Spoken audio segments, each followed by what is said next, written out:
On Tuesday, 6 December, Convergence for SA met at Rustenburg Estate outside Stellenbosch. This civil action group is looking at the elections of 2024 and how they can support the country in the lead up to the elections in terms of voter education, voter registration, and electoral monitoring. One of the things that's very important in our society is to understand that there are three key elements for society and a democracy to work. You need political players, which might be your political parties, you need business, and you need civil society. In South Africa, we have a long and rich history of civil society really being at the forefront of pushing both of the other players to really stand up and do what was right for all communities and all of society.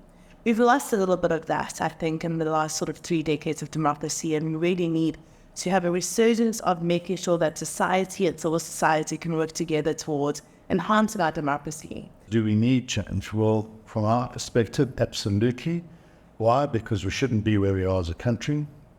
Our economy is being trashed. More people are slipping into poverty than out of poverty. Every day inequality grows. And it all comes down to the root cause, which is a government that's not focused on delivering for its people, and that feeds into corruption and patronage and so forth. Bron, what is the vision for Convergence for SA? The Convergence for SA is a movement that was born a while ago when some concerned citizens got together and said, what we see around us in South Africa is not the country that we want. Convergence for SA is a network of organizations, civil society organizations, who have realized that many civil society organizations in this space of democracy works in isolation. And so we formed a network to try to give strategic guidance to organizations working in the space, and eventually to have an informed citizenry and to enhance democracy. The country had to see a change in 2024. We asked the question now, what can we do to change things? And we said we must change the political order, we must change the political culture, and we must change the moral fabric of civil society in South Africa, because what people must understand is that the political culture and order is a reflection of what is going on in civil society. So we've got basically two visions, and the one is complementing the other. The one is that we want to make a difference in the upcoming elections. And may I say, this is very important, we're not a political entity, and we're very firm on our stance that we don't want to align with any political party. So, but what we've said is we want to empower people, and we want to empower civil society on three levels. The one is voter registration, then voter education, and then the monitoring of the elections to make sure that it's a fair and just election. That's the one side. The other side is we said we want to establish some core values and communicate that with civil society and political parties to say it doesn't really matter which political party will govern the country after 2024, but whatever party governs must adhere to the following values, and civil society must keep them accountable. 2024 is going to be one of the most crucial elections in our country because it's 30 years into democracy. Typically 30 years into democracy of any country that has had a liberation history like ours really determines whether they become more democratic or less democratic. And we see it with our brother and sister countries across our continent, but also in other places in the world.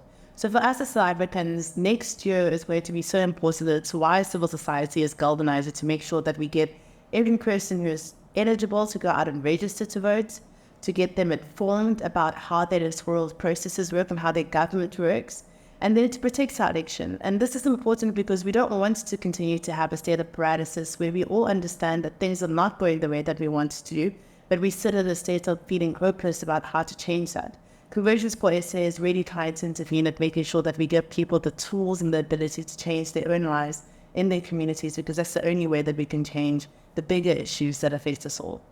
Wayne, tell me, what is your role in Convergence for SA and why did you become involved? Well, we were contacted several months ago by TNs just to say, do we want to participate in some discussions as thought leaders in a time when there's a lot of discussion and a lot of different groups out there talking about and focusing on a participative democracy. How do we bring citizens closer to realizing their role in the need for change? And now we're a civil society organization that focuses on accountability, maladministration, which is part of the corruption's part of that, holding people to account in the waste of public funds.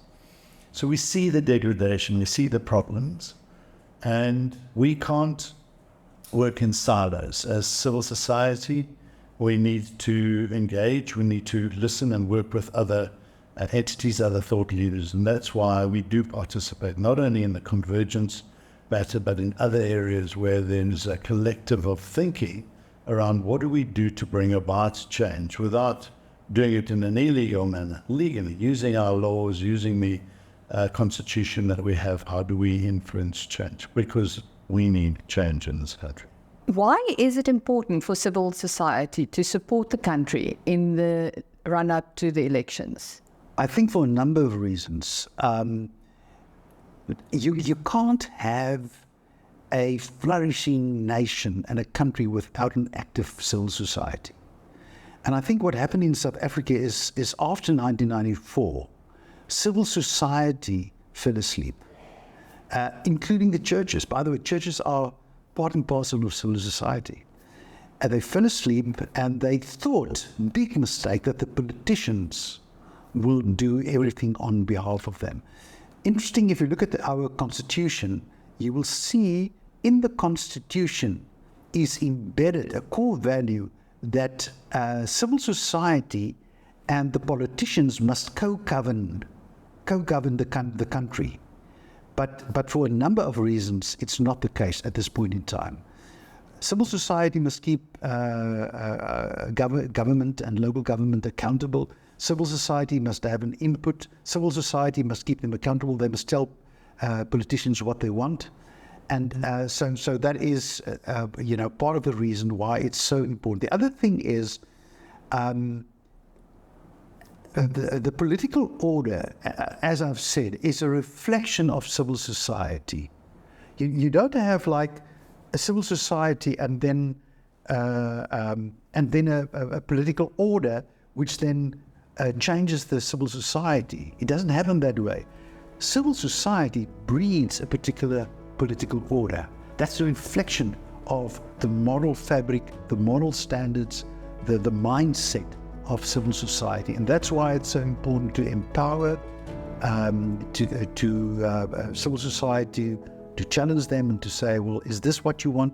If you want that kind of country, then you must be this kind of citizen.